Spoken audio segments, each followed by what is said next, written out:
sortir grand, élevé. Et on va continuer la formation, on va continuer la mission. Donc, mes remerciements au président du Burkina Faso, au président du Faso, son Excellence le capitaine Ibrahim Traoré, d'avoir facilité, d'avoir vraiment aidé à ce que mes boursiers, les 600, puissent vraiment avoir accès à une formation de militaire de haute facture, de qualité supérieure. Et de retour, ils vont encore se mélanger à tout le monde. D'autres vont continuer la vente ambulante. Nous, on n'est pas pressés. On vous a donné rendez-vous dans 5 ans, dans 6 ans. Et on va voir qui a mis l'eau dans le coco. Merci beaucoup à tout le monde. Merci. Et merci à vous également. Préparez-vous encore et encore. Because tomorrow is gonna shine. L'homme qui vous dit, préparez-vous, soyez prêts et tout. Donc, c'est pourquoi, dans ce direct improvisé, je viens vous dire que le développement durable et responsable aura lieu en Afrique. Les Africains ont commencé à changer de fusil d'épaule. Les investissements ont commencé à changer de camp. Avant, quand il y avait 2 millions, 5 millions, le réflexe c'est d'ouvrir un maquis. Les maquis en Afrique vont mourir de leur propre mort. Ah, je le dis. Vous allez voir. Aujourd'hui, il y a 3 personnes qui n'arrivent plus à se présenter publiquement. Si vous avez remarqué, la première personne, ce sont les vendeurs, ce sont les propriétaires de bars, de maquis. Avant, il fallait vraiment, c'est de façon gaillarde que tu te présentes, que tu as ouvert un bar, que je t'invite dans mon bar, dans mon maquis. Vous voyez, aujourd'hui, l'énergie est en train de baisser naturellement. La deuxième personne qui réfléchit 2 fois avant de se présenter, c'est les soi-disant hommes de Dieu. Quelqu'un a dit que lui mène un combat qui combat les faux hommes de Dieu, les faux pasteurs. Et qu'il en a fait son propre combat. Et ça marche pour lui. Mais moi, je lui ai posé une question de me montrer un seul vrai. Je vais vérifier quelque chose. Mais la personne m'a ri. Et la personne m'a dit que bon, que c'est pour se faire quand même quelques likes, que lui, il a dit qu'il combat les faux. Que parce que sinon, en réalité, le vrai même, lui, il cherche, mais il n'a pas encore trouvé. C'est-à-dire les gens dont Dieu a parlé là. Lui-même, il cherche le vrai, mais il n'arrive pas à trouver. Mais quand on dit qu'on est en train de lutter contre les faux, bon, ça permet d'aller vite, quoi. Donc, vous voyez, il y a des gens aujourd'hui, ils se disent qu'ils travaillent pour Dieu, mais ils n'arrivent pas à se présenter dans des conférences où est réuni des lecteurs. Dans une conférence où des gens ont lu au moins 100 livres, 200 livres, ils sont assis, bien tirés, avec des montres de ouf, avec des costumes vraiment en soie, avec des souliers, des chaussures respectueux. Quand ils sont assis comme ça, là, ils sont au moins 500.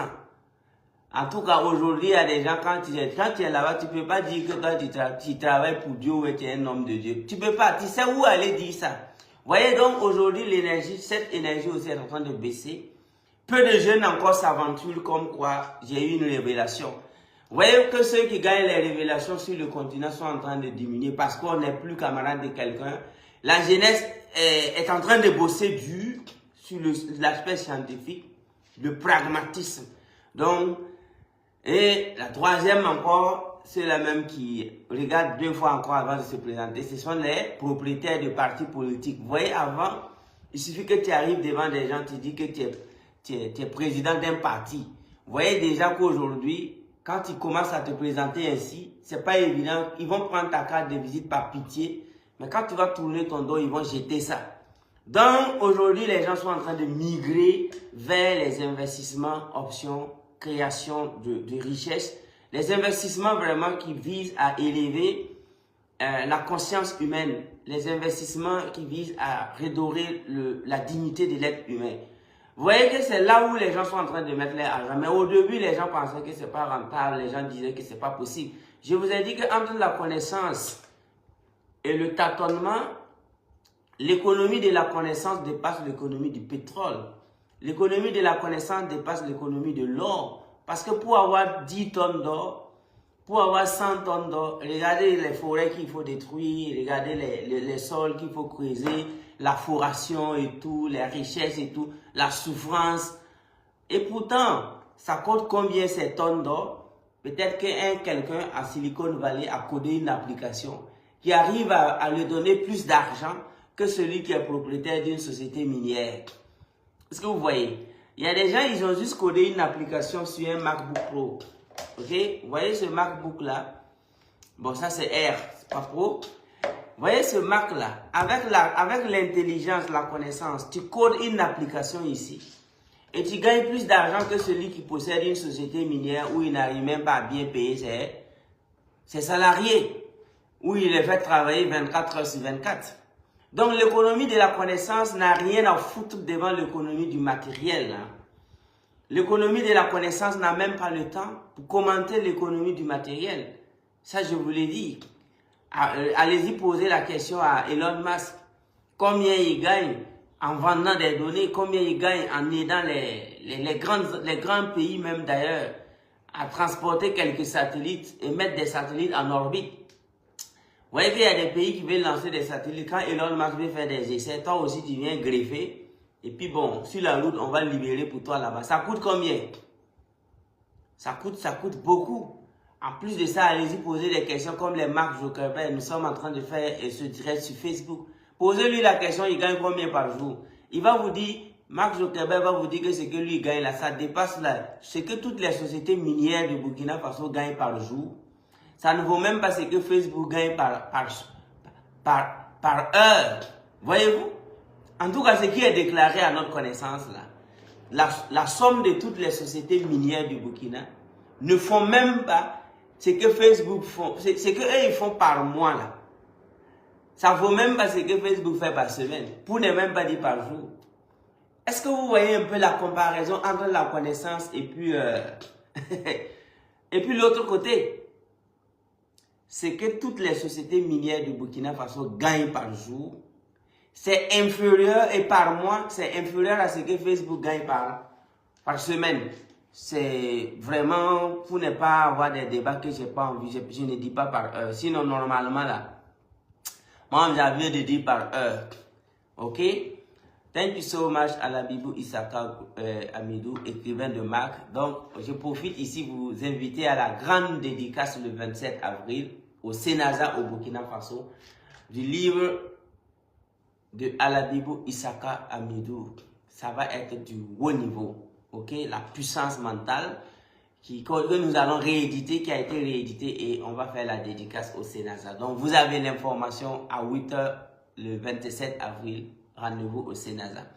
Donc, voyez-vous, entre la connaissance et le tâtonnement, il n'y a pas de demi-mesure. C'est pourquoi vous êtes invités à venir apprendre, accepter apprendre, pour qu'ensemble, on puisse investir dans l'économie de la connaissance, qui dépasse l'économie du pétrole. Ok? Vous, en Afrique, on nous a menti, on nous a présenté des gens qui ont passé leur vie à investir dans le matériel. Mais si on ne nous avait pas détourné l'attention et que 90% des jeunes veulent ressembler à des riches qui ont investi dans le physique, dans le matériel. Vous voyez, donc comme la majorité des jeunes se réfèrent aux riches qui ont investi dans le matériel, s'ils avaient fait la promotion des riches qui ont investi dans la connaissance, ben le continent en 5 ans c'est fini. Mais ils vont toujours vous dire, ah, regardez, telle personne, il possède des sociétés minières, il possède des puits de pétrole, telle personne. Mais pourquoi on ne vous présente pas les Africains qui possèdent des applications qui les rendent milliardaires? Pourquoi on ne vous présente pas des milliardaires africains qui sont devenus vachement riches à travers l'énergie, la connaissance, la spiritualité avancée? Je ne parle pas de la religion. Et donc, tout ça, ça va venir. Préparez-vous seulement. Donc, j'ai préparé ça parce que j'ai montré ça au rallye. J'ai préparé ça pour vous montrer et commenter. Vous voyez ça? Ça, c'est mon dictionnaire il y a 13 ans. OK? Il y a 13 ans que j'ai ce dictionnaire. Donc, et bientôt, voilà la question que la nature va vous poser. OK? OK, merci beaucoup depuis voir. Thank you so much. Voyez-vous? Regardez ça. Moi, j'ai tué ça, je peux dire ainsi. J'ai massacré ce dictionnaire il y a 13 ans. Donc, bientôt, en tant que jeune africain, il faut noter ça. C'est très important, c'est un cours que je vous donne. Dans les 10 prochaines années à venir, les 5 prochaines même années à venir, avant de prendre la parole en tant que jeune africain, la question qui te sera posée sur n'importe quel plateau, quels sont les livres que tu as lus il y a 5 ans?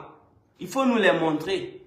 Maintenant, tu ne vas pas me dire qu'il y a 5 ans, tu as lu Réfléchissez et devenez riche. Tu ne vas pas me dire qu'il y a 5 ans, tu as lu La puissance de l'auto-éducation et qu'aujourd'hui, tu n'arrives pas à t'en sortir. On n'a pas dit les livres que tu as vus, mais que tu as lus. Aujourd'hui, je suis fier de brandir les livres que j'ai lus il y a 10 ans.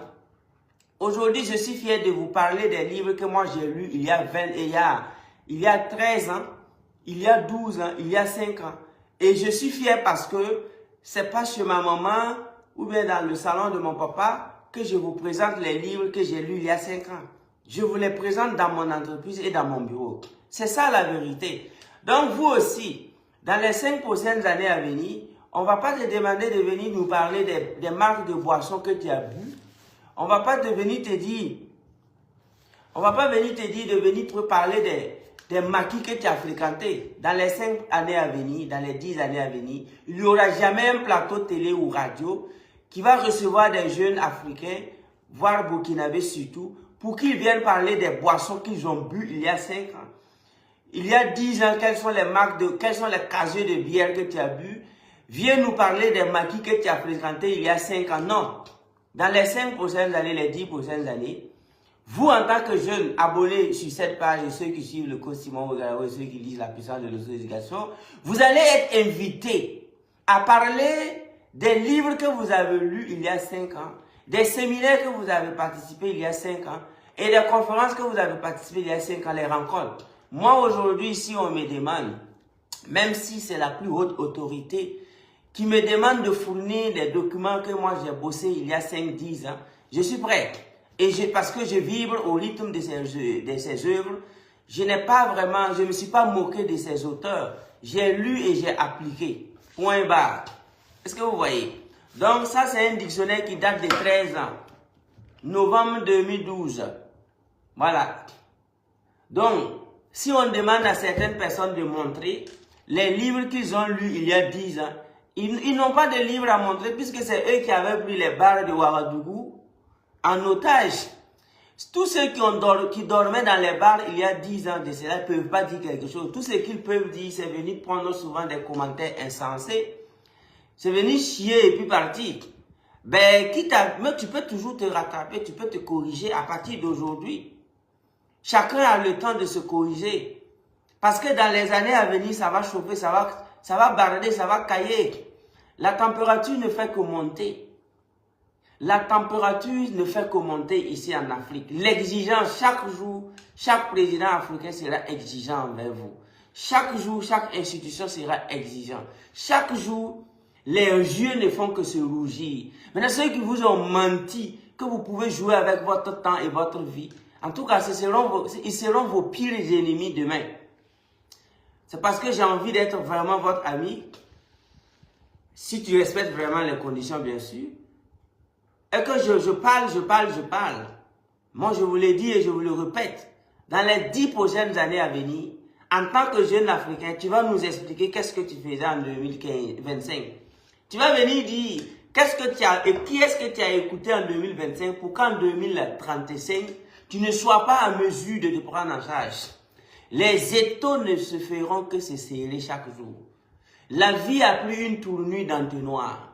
Chaque jour, ça fait ça. Vous connaissez l'entonnoir? Chaque jour, ça fait ça. Ça fait ça. Ça ne va pas se fermer. Mais le trou là, ça messie. C'est pourquoi Bob Marley, le prophète, le Messie, a dit, dans sa célèbre chanson One Love, que beaucoup de gens ont cru que c'est une chanson d'émotion, d'amour, il a dit One Love, One Heart. Mais une partie là-bas qu'il a dit, qui m'a plu, il a dit que quoi? Have pity on those whose chances grow thinner. There is no hiding place from the Father of creation. Says, one love, one heart. Ce qui m'a plu là, il y a une partie où Bob Marley a dit, have pity on those whose chances grow thinner. Ah, ça c'est de la pure métaphysique ça. Have pity on those whose chances grow thinner. There is no hiding place from the Father of creation. Let's get together to fight this holy Armageddon. So when the man comes, there is no doom. Ha!